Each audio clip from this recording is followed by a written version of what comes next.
Guys, human body में एक brain होता है जिसमें दो घोड़े हमेशा दौड़ रहे होते हैं, एक पॉजिटिव एक नेगेटिव। जिससे ज़्यादा डोज देते हैं ना हम, बस वही जीत जाता है। जिसके बारे में ज़्यादा सोचते हैं, जिसके बारे में ज़्यादा वर्कआउट करते हैं, जिस पे ज़्यादा मेहनत करते हैं, वो जीत जाता है, चाहे वो पॉजिटिव हो या negative. Hi guys, welcome to my YouTube channel poetry guru the पोवी सिंगिंग। गाइस, लेके आई हूँ एक स्टोरी जिसका टाइटल है कर दिखाओ ऐसा कि दुनिया बनना चाहे आपके जैसा।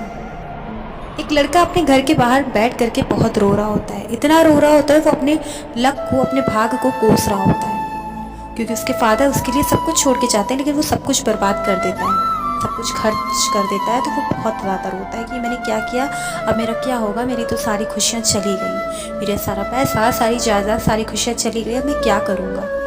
वो लड़का छाती पीट पीट कर अपने भाग्य को कोस रहा होता है। सुबह से शाम, शाम से रात हो जाती है। उसी समय एक विद्वान वहाँ से निकल रहे होते हैं और वो ये सब देख रहे होते हैं जो वो लड़का करता है। वो उसके पास जाकर उससे बोलते हैं कि ये जो तुम छाती पीट कर रो रहे हो, ये जो तुम भाग्य को अपने कोस रहे हो ना, वो इसी बात से नाराज़ होकर तुमसे दूर चला गया है। अब तुम जाओ और उसे ढूंढ कर लेकर आओ। बस वो तुमसे दूर चला गया, तुम्हें उसे वापस लेकर आना है। लड़का उनकी बातों को सुनता है और हंसता है, और हंसते हंसते उसकी बात को इग्नोर कर देता है और फिर सोने चले जाता है। जब वो सोता है तो उसे अपने सपने में भाग्य जैसा एक आदमी दिखाई देता है जो उसकी छाती पर कूद कर छाती पीट पीट कर रोता है, ठीक वैसे ही जैसे वो लड़का दिन में रो रहा होता है। और जैसे ही वो अपने सपने से बाहर आता है, वो सोचता है, वो उस पल को याद करता है कि वो आदमी कोई और नहीं, वो भाग्य जैसा आदमी है जिसे मुझे लेकर के आना है।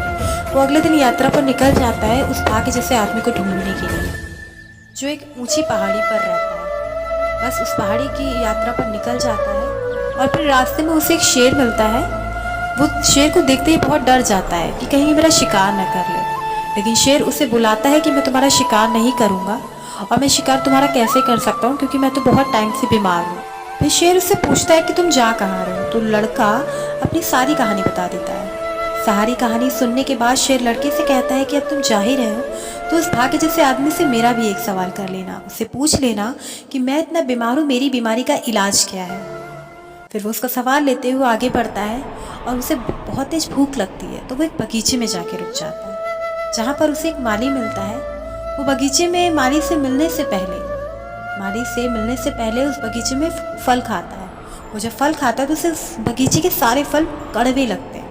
एक खाता है, दो खाता है, कई फल खाता है और वो उसे कड़वे लगने लगते हैं फल। जब उसे सारे फल कड़वे लगने लगते हैं तो वो माली से बात करता है कि भाई आपके बगीचे के सारे फल कड़वे क्यों हैं। माली कहता है कि मैं खुद इस समस्या से बहुत परेशान हूँ। मैं कई सालों से इस झरने के पास इस बगीचे को, अपने बगीचे को बहुत ध्यान से रखता हूँ, लेकिन यहाँ के फल हमेशा कड़वे ही आते हैं। फिर माली उस लड़के से पूछता है कि आप कहाँ जा रहे हैं। तो लड़का उसे भी अपनी सारी कहानी बताता है। फिर वो माली भी उस लड़के से एक सवाल करता है और उससे बोलता है कि तुम अगर मेरे सवाल का जवाब लेकर आते हो तो मैं तुम्हें इनाम दूंगा। तो वो लड़का उस सवाल पूछता है कि आखिर क्या सवाल है। तो वो माली कहता है कि अपने भाग्य वाले आदमी से पूछ लेना कि आखिर मेरे बगीचे के फल मीठे कैसे होंगे, मेरे बगीचे के फल मीठे कब होंगे। वो उसका भी सवाल लेते हुए अपनी यात्रा पर निकल जाता है। फिर वो ऊंची पहाड़ी की चोटी पर पहुंचता है जहाँ पे उसे एक सुंदर महल दिखता है। उसे एक महल में एक सुंदर कन्या दिखती है। वो बहुत ही परेशान होती है। वो उस लड़के से भी कहती है, वो लड़का उससे पूछता है कि तुम इतनी परेशान क्यों। वो लड़की उससे कहती है कि मेरे पास सब कुछ है लेकिन मैं खुश नहीं हूँ, मेरा मन बहुत उदास रहता है। पर तुम कहाँ जा रहे हो। वो लड़का उससे कहता है मैं ऊंची पहाड़ी की चोटी पे जा रहा हूँ, बस पहुँचने ही वाला हूँ। वहाँ भाग्य जैसा आदमी बैठा है, मैं उसे अपने साथ लेने आया हूँ ताकि मैं भी हमेशा खुश रह सकूँ। लेकिन फिर लड़की उससे कहती है उससे एक चीज़ पूछ लेना, वो भी एक सवाल करने को बोलती है। वो लड़का पूछता है कि क्या बात है, क्या सवाल करना है। वो कहती है कि उससे पूछ लेना कि जो महल में एक लड़की रहती है वो खुश कब होगी, क्योंकि उसके पास सब कुछ है पर वो खुश नहीं है। वो लड़का बोलता है ठीक है। वो लड़की उससे कहती है कि मैं तुम्हें इसके बदले में इनाम दूंगी, लेकिन तुम जवाब लेकर आना। और फिर वो लड़का सबके सवाल लेकर, उस शेर का और उस बगीचे के माली का और इस लड़की का, सबके सवाल लेते हुए उस पहाड़ी की चोटी पर फाइनली पहुँच जाता है। और शॉकिंग बात ये होती है कि सच में वहाँ पे एक भाग्य जैसा आदमी बैठा होता है। वो लड़का उससे बोलता है कि मैं तुम्हें लेने आया हूँ, तुम्हें मेरे साथ चलना है। वो भाग्य कहता है ठीक है, लेकिन मैं तुम्हारे साथ नहीं चलूँगा, मैं बस तुम्हारे पीछे पीछे आऊँगा। वो लड़का बहुत नाराज़ होता है, नहीं मैं तुम्हें लेने आया हूँ, तुम्हें मेरे साथ चलना होगा।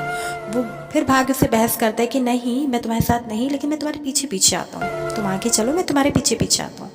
बोलता ठीक है मैं चलता हूँ, लेकिन तुम्हें आना ज़रूर है। भाग उसके पीछे पीछे चलने लगता है।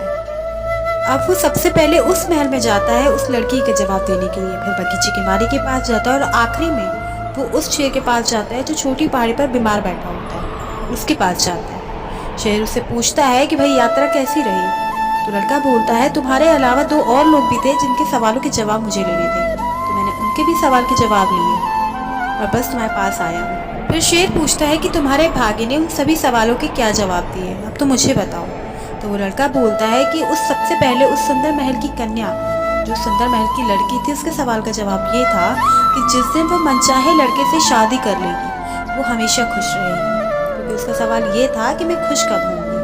तो जब भी वो मनचाहे लड़के से शादी करेगी ना, तो वो उसकी लाइफ में खुशियाँ आ जाएंगी। तो शेर कहता है कि तुम्हें लड़की ने उसके बदले में क्या इनाम दिया?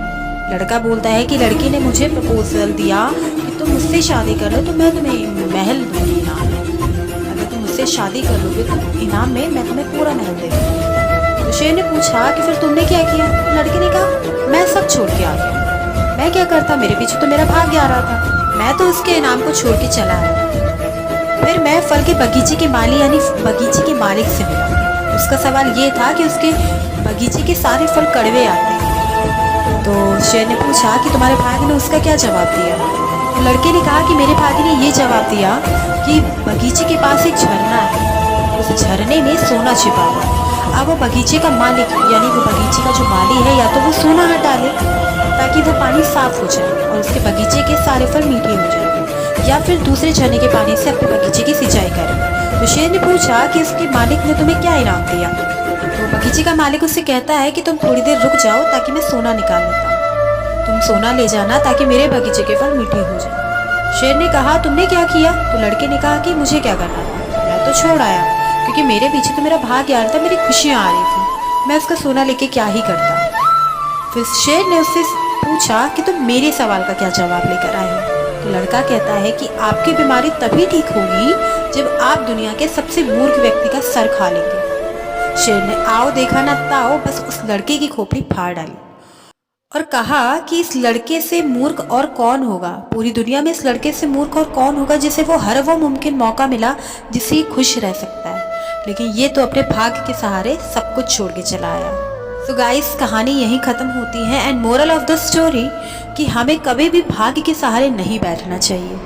जस्ट बिकॉज ऑफ हम में से बहुत से लोग ऐसे हैं जो हम ये बैठ के सोच के रह जाते हैं कि एक दिन सब कुछ ठीक हो जाएगा, वो एक दिन आएगा कि सब कुछ ठीक हो जाएगा, बट गाइस बिना किए कुछ ठीक नहीं होता। चींटी को भी बिना मेहनत किए कुछ नहीं मिलता, फिर हम तो इंसान हैं। तो प्लीज़ किसी के सहारे मत बैठिए, किसी भी भाग्य के सहारे मत बैठिए, क्या पता हम कुछ ऐसा कर जाए कि भाग्य हमारे पीछे नहीं बल्कि भाग्य हमारे साथ चले और सब कुछ ठीक हो जाए।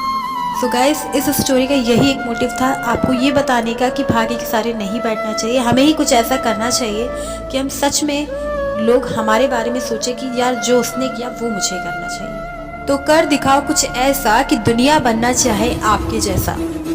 Thank you so much for watching guys, thank you.